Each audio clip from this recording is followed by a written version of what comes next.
na sa'yo ng doktor, hindi ka pwedeng magtrabaho ng mabibigat. Para sa mga anak natin, gusto ko siguro magtapos. Kaya hanggang kaya ko, hindi ako titigil.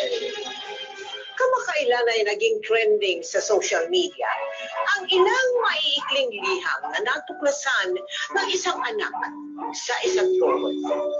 Ang nilalaman nito, mga simpleng kahilingan ng isang ina sa ating Panginoon para sa kanyang pamilya. Ang tanong ko sa mga anak, paano mo ba aalagaan ang iyong pinakamamahal na ina na malapit ng lumisan sa mundong ito? Naku, ngayon pa lang ay naluluwa na ako dahil talaga namang nakakaantig ang ating totoong kwento ngayong gabi. Mga kapuso, tabihan niyo na ang inyong mga ina. At sabay-sabay nating tutukan ang aming napaka-espesyal na Mother's Day presentation na pinamagatang ang Mother's Wish.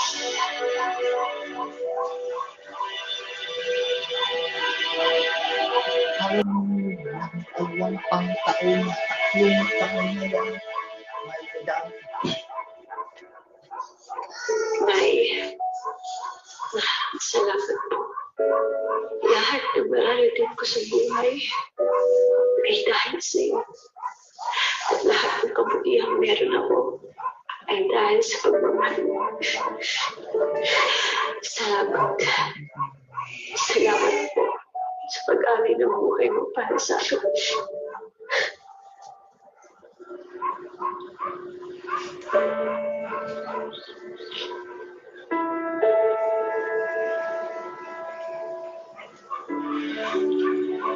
Say, condolence daw po sabi ni Mrs. Patwa. Sensya na raw, hindi sila nakapunta nung ural ni nanay. Ito, may inabot sa aking pahabol na abuloy. May 1,000 at ito.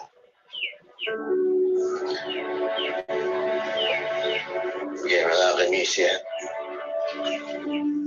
Mag-iig sa amin yan eh. Kulang pa kayong pang-matrikula. Kaya sabihin mo kay Mika, ilagay na sa isang araw ng gamit ng nanay.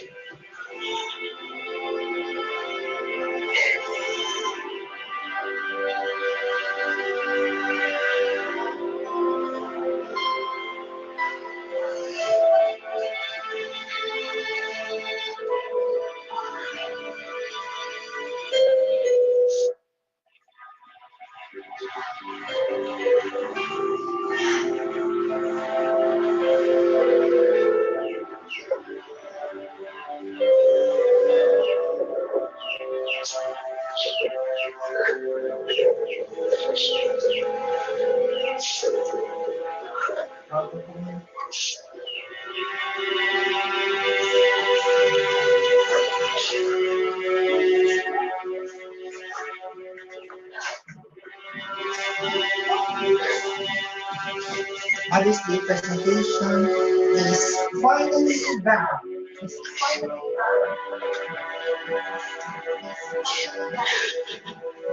Sana makapagtapos ang lahat kong anak sa kanilang pag-aaral at magkaroon ng magandang trabaho.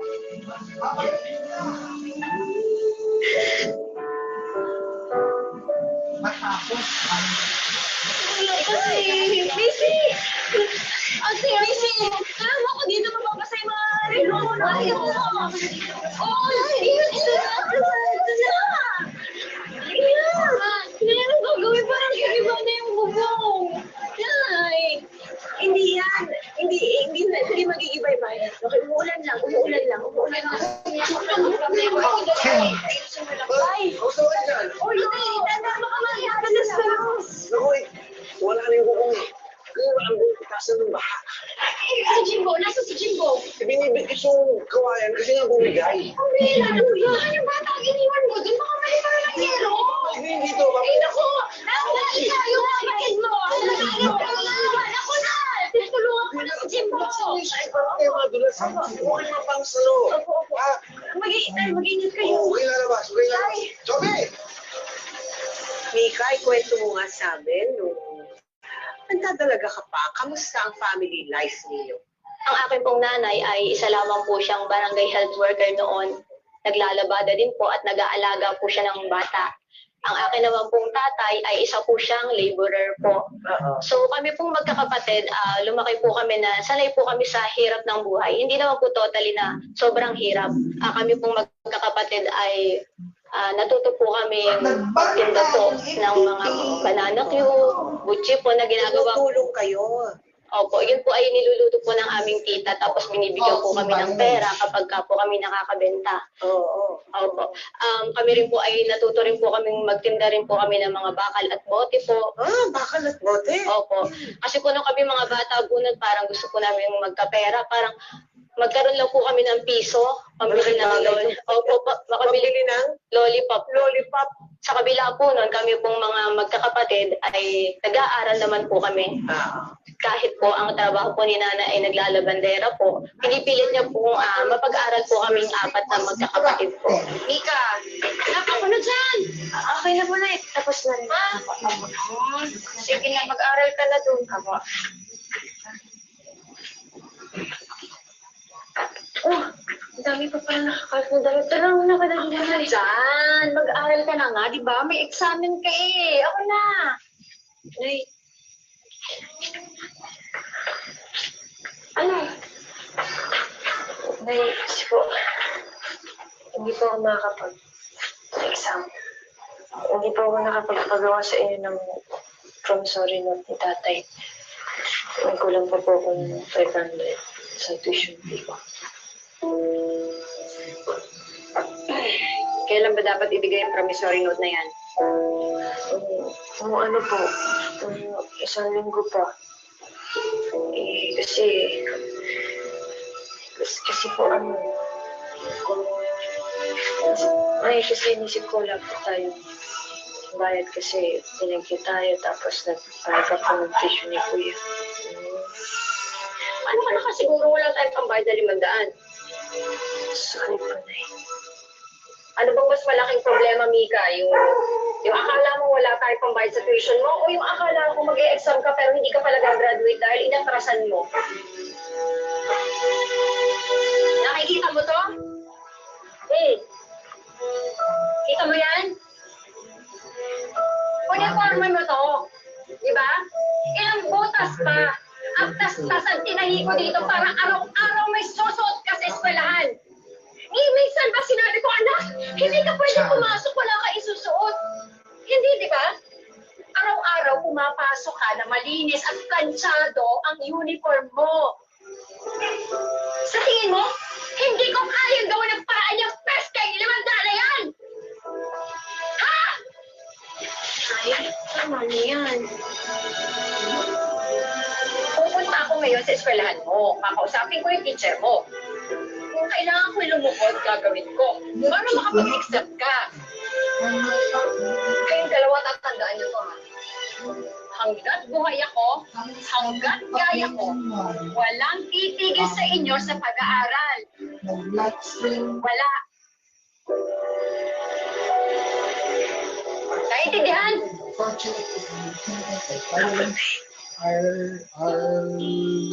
Bata pa lang si Mika, nakita na niya kung gaano katatag ang loob ng kanyang ina. Akala ko tapos ka na dyan. Ang tayo mo naman sa bahay. Katambakan ako eh. Okay lang yun. Kasi, ibig sabihin, marami akong iuwi mamaya. Malaki-laki maiuwi ko mamaya, di ba? Patulogin mo na lang mga aga mga bata, ha? Saka pakainin mo. Oh. Binala kita ng banana cue tsaka itong paborito mong lumpiang toge. Aga natapos yung trabaho sa construction eh. Kaya nakapadaan na ako dito agad. Kaya, kaya tayo. Sige. Tapusin ko lang to isang pantalon. Oh, halika na, kumain na tayo.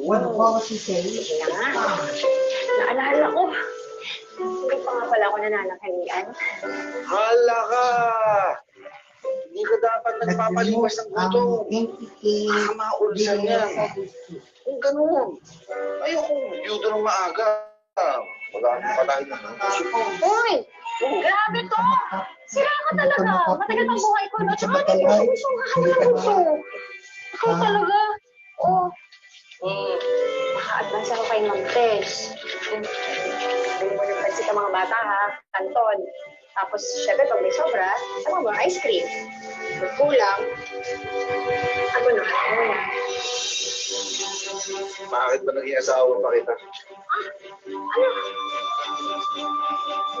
Eh sana, naging nanay na lang kita. Eh mas malambing ka pa sa mga anak mo kaysa sa asawa mo. Sabi naman to. Syempre, iba yung lambing ng mga bata. Iba yung lambing ng asawa. Talaga? Sige nga. Ayoko na nga muna yung labada mo. Labing-labing. Uy, ano ba? Ano ba? Parang ewan to. Umalis ka na. Ang dami pa nito. Nalina. Ingat ka. Nalina. Ingat ka. Mamaya kakainin ko yan. Dami-dami ko pang ginagawa. Uy, tsaka yung ano pala. Ano ba to? Yung sapatos ni Missy. Tingnan mo kasi kagabi nakanganga yung swelas. Inikit ko lang yun. Tapos patulugin mo na maaga yung mga bata. Uy, Uyo! Ano ka? Umalis ka na. Oo na. O, dali na. Umalis ka na. Bye-bye. Okay, Commander. Bye-bye na. Sige. Bye-bye. Ingat ka. Bye-bye.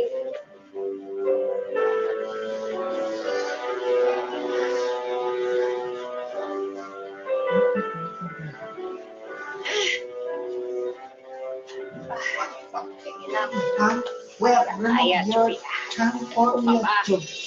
Hanap pa. Wow. Kahit triplihin mo pa to, kayang-kaya ko.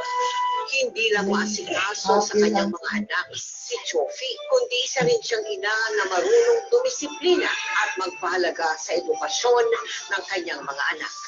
Anak, Jimbo, maaga ka pa bukas. Hindi ka pa ba matutulog? Hindi mo pa ba susuli yan? Padalas mo sa kuya mo. Opo, Nay. Sandali na lang po ito. Tulog na ba yung mga kapatid mo?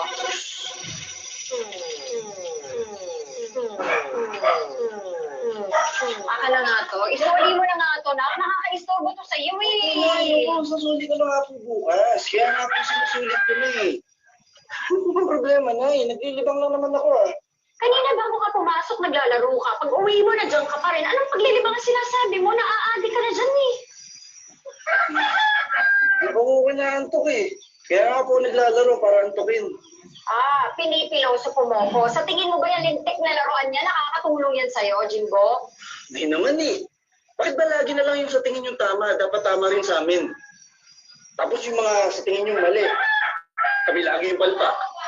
Minamasama niyo kasi yung rason ko kasi hindi niya naiintindihan eh. O sige, ganito. Kung makakasama sa inyo o nakakasama sa'yo yan, eh ako na ang mali. Ako na ang mali.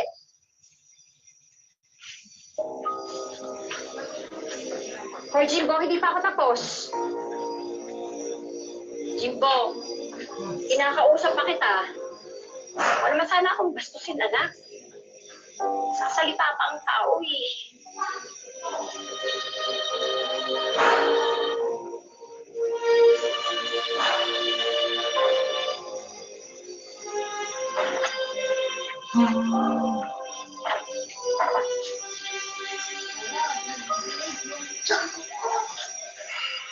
Sorry po, Nay. Tama naman po kayo eh. Sasauli ko na po ito bukas. Yan na nga. Mahal ko lang kasi kayo. Sorry yan. Sorry. Sige na. Wala pa na ikaw. One go page.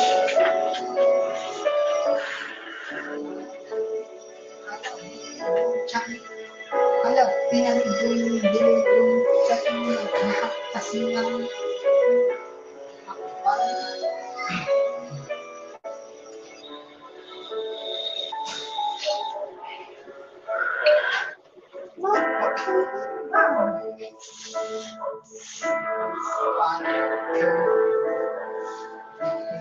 National PH.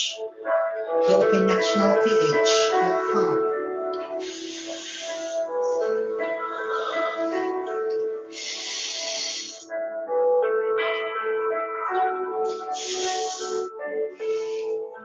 Ala, nahak yung channel ko. Hinakbay. Ito.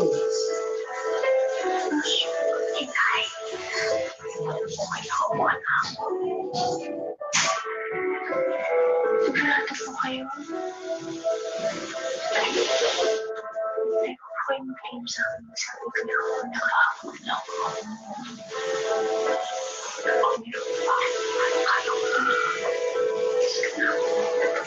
Sabi ko kayo sa akin, kailangan niyo.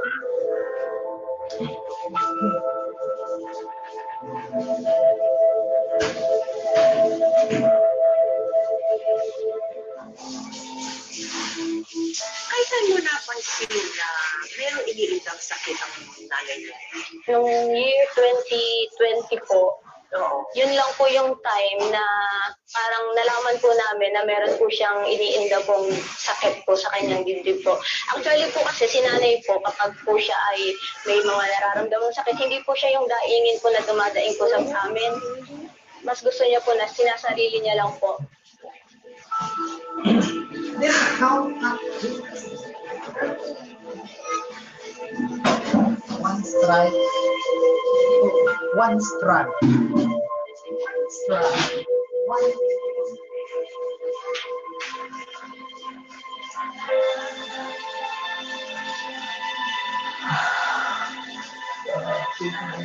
Strikes. Must remove the YouTube recognition. Yep.